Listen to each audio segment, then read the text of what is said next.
CleanSpark dropped a bombshell yesterday announcing that they are going to be changing over to doing convertible notes instead of ATM. So yes, they are adopting the MicroStrategy method of printing money now. They're going to do a $550 million convertible note offering. Of course, they need to get that approved, but that is the plan.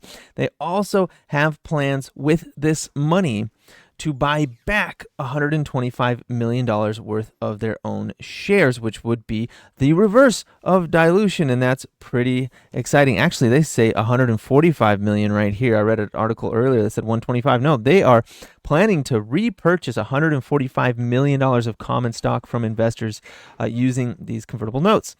So that is actually huge, huge news. And how did they react to this? Actually, I have Google up here right now, but CleanSpark fell off of this news. It actually dropped it started being down about 4 or 5% this morning. It is now down at 2.786%, and it is trying to crawl its way back up. It did go beneath the 200-day moving average off of this news, which honestly doesn't make any sense because that was good news. And if you look at the CleanSpark warrants, those are up actually 6% today, meaning the people buying the warrants understand that this was good news.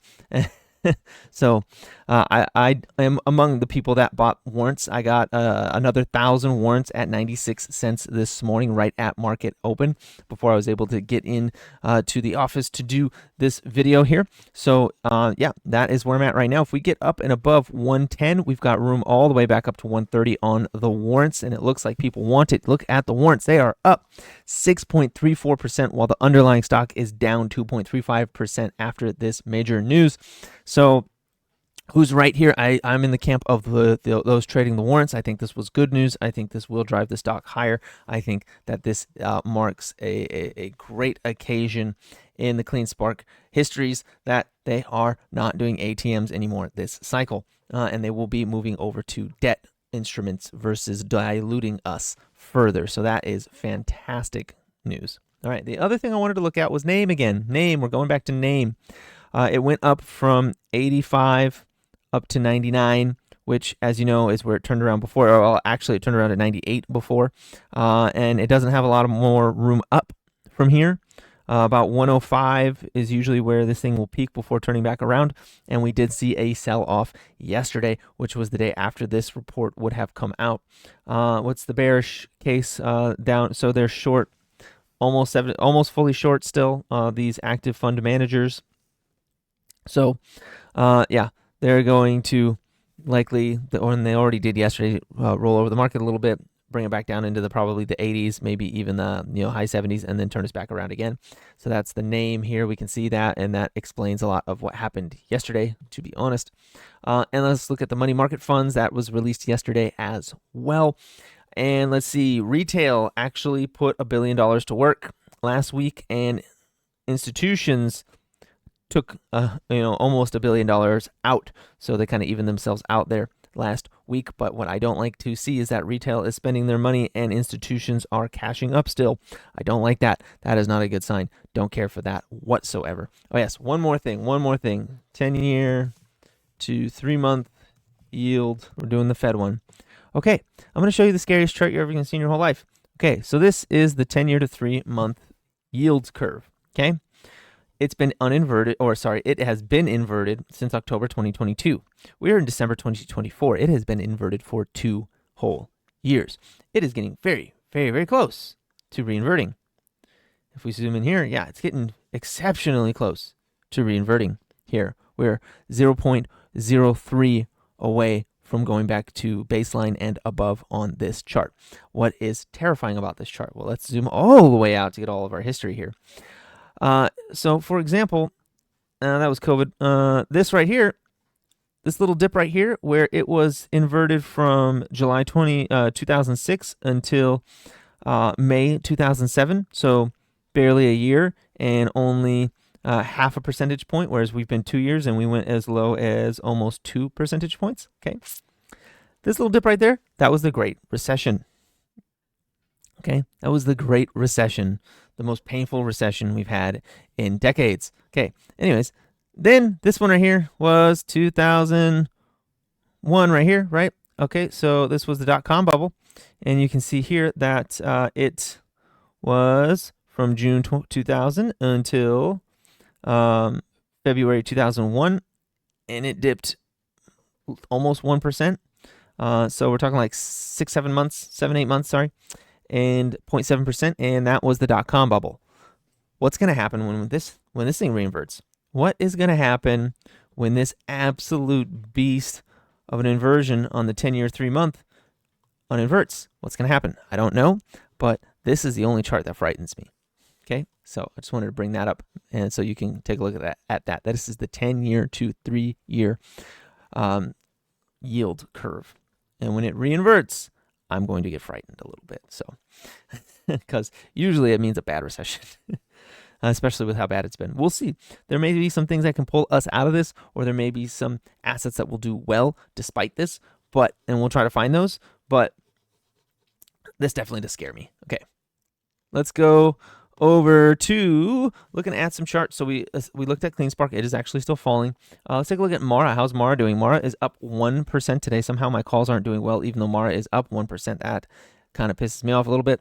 But once we break this line here, let me turn this on. I think I have it drawn already. Yeah, once we break this line here to the upside, we're going back to 30. Okay, so I'm not too concerned. We broke the 21, and we kind of need to go up to 23.48 today. Otherwise, this is going to be a bad one. Let's look at the weekly. See how it is on the weekly. On the weekly, yeah, we got room all the way down to $20.55 on that. So I'm just going to sit and hold the Mara calls that I have right now and see where they go in the next week or two. I may end up cutting them if Mara doesn't give me a move next week. We shall see. This week was brutal. Okay, let's go back to the daily. We'll do the weekly show tomorrow. Let's see. Riot is up another 5% today. So somebody's really loving Riot lately. Somebody's really been giving Riot a lot of love lately. And I don't really understand why, but okay, Riot, sure, why not? I think, Riot was in talks with some other bigger company about doing something like moving to HPC or something. That's what happened. Let's take a look at IREN. So IREN, IREN is doing exactly what I was talking about. It's coming down towards the 21 where I want it to bounce and then send me back up to like 18 where I will 100% be offloading my IREN. Okay, I'm going to be offloading my IREN up here above $18. So be ready for that. And don't say I didn't warn you. Don't say I didn't tell you. If it gets $18 and I'm like, I'm out of IREN, don't be surprised. All right. Core Z. Hey, look at that. It's coming right down to the bottom of our channel. What's it going to do here? I think the interaction is going to be a big move up. So this might be your chance on Core Z. So go ahead and draw this line here from the top here, from the peak, and we'll do this peak here from yesterday. Okay, call this one an outlier. Once this line breaks, we're going back to the top of the channel. Top of the channel is back to the highs. So this is the chance on our on Core Z, just like back here where it came down to the bottom of the channel and popped all the way back up to the top of the channel real fast. That's what we're looking at here, down to the bottom of the channel. I want to see it bounce up. It bounces up. It's going right back up. That would be, and if we lose the 200, I have no idea what's going to happen to Core Z. I mean, because support on Core Z is all the way down, down in the 10s. So that's going to be a big drop if it breaks that 200-day moving average. So watch that one real close. HUT still charging up. Cypher and its warrants are just kind of jumping around here, just kind of bopping around. Let's take a look here. Move this. All right. Yeah, no, it's not great. It's not bad. It's kind of forming support right here, which it could move up off of. We'll see if there's a good news catalyst or Bitcoin, breaks $150,000. We'll see it do that. Otherwise, it's kind of just forming a sideways move right there for them. Did Hive ever break that line yet? It did not. It did not break that line yet. Soluna down 6%. Oh, it actually lost $3. It actually lost $3. And this is why it was a lotto play. And this is why we have a very, very, very, very small position on this thing. And of course, nothing I say is financial advice or a suggestion to buy, sell, or hold any asset whatsoever. But yeah, look at Soluna.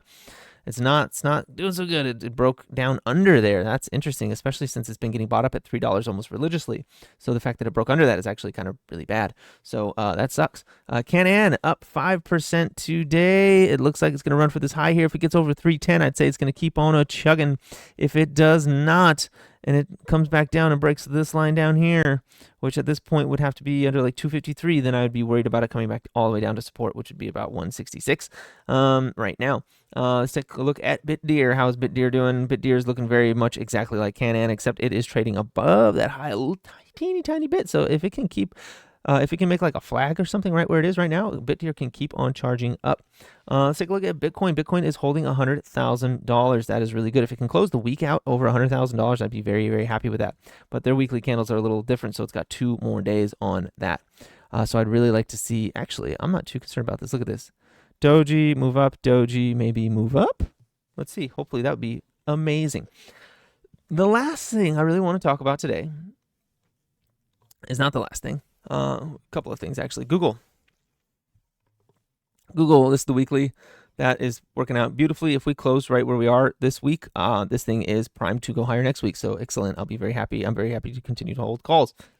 Right now on the daily, it is doing a bit of a flag. And it will, let's take a look. So here's what's going on. We could come back to the 5-day moving average. That's all the way down at 189.60. Was it 189.72 now? And then from there, we could go as high as the top Bollinger Band, which is at 205.54 right now. Or 49, sorry, 205.49 right now. Okay, we could do that. If we lose the 5-day, we're coming down to the 21, which is all the way where all this volume is down here at 178. Okay, so watch for that. Let's take a look at the 1 hour. I like the 1 hour chart. We're not in a good spot on the 1 hour, but we did hit the 200 and bounced. As long as we stay above the 200 on the 1 hour, I see us coming back up into the mid to high 90s and potentially beyond. So be vigilant of the 5-day moving average on the daily, because we could follow the support on that. But also be aware that on smaller time frames, we are hitting some other moving averages that say we may go up. So if you bring up an hourly on Google and it breaks this line right here, which it's changed since the last time I drew it. So if it goes above this line right here, yeah, we're going to be coming back. We're going to be fighting our way back up towards 200 again. Okay, that's just the way it's. That's just the way it is. All right. Anyways, let's take a look. Vertiv ACMR is giving us a little bit of life, so it's not quite there yet, but it's getting there. Vertiv is. That's hourly. I don't want to look at that. I want to look at the daily on this one. Vertiv is trying. I really want to see it break this line. It breaks that line, I'll be feeling confident about it moving back up into the 140s. ACMR, same sort of scenario here. I'm looking for it to break this line up here, or this blue one right there, and then give me some confidence that it can move up into that resistance above. Otherwise, I'm not too interested. ARM is up 5% today. Wow. Did they win that court case against Qualcomm or something? Jeez. That is nuts. AVGO also had a really big day. They reported earnings yesterday, and look at them soar. Wow. Man, that is big. That's some Google-like moves there. That is nuts. NVIDIA is also up a little bit today. Now, anyways, one more thing. I wanted to go over to some of the SUI memes. I don't know if anybody's trading SUI memes or not, but it has been a lot of fun. I've turned a $400 account into $2,000 in the last week, so that's been really fun on the SUI memes. If you're into crypto, the SUI wallet with the SUI memes have been pretty hot lately. I've been enjoying them a lot, especially this. This is one of my biggest ones. I put $80 into this down under $1. Actually, I did it back here. Back over last weekend, I was buying at 43 cents. I bought very, very few. I should have bought so many more. That $80 investment is now over $600, so I'm very happy about that right now. Some other ones like SUI Jack, SUI C, excuse me. Blub is kind of a flub, to be honest. So far doesn't mean that it won't go well. It just so far hasn't really done much for me personally. Suimon, I already ran that up and ran it back down again. Let me see what it's doing though. It is, okay. So remember the one line you need in crypto? Well, Suimon looks like it wants to try to make that line again. So we come down here and we go from the top and we go across that bottom. Look, look, it crashed it across it. So now what I'm looking for is a line that goes above here. I want to see a line that goes above here on the hourly chart. And once it does that, I'll be looking at it to move up. Let's see, what's the move up on this? It would be about 27, 45. 45, yeah, I could do about 45, which isn't like a lot, but it's not bad. I put like $200 at that. And it going back to the previous little peak there, though, is about 75 to 80% there. Let me go ahead and draw that a little bit better so you can actually see it.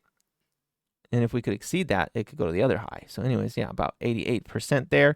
And if it exceeds that high, it can go all the way back up to this one, which is, let's go ahead and do a little draw there, a little drawing. If it exceeds that other high, it gets momentum. It can go as high as another 300%. That's pretty cool.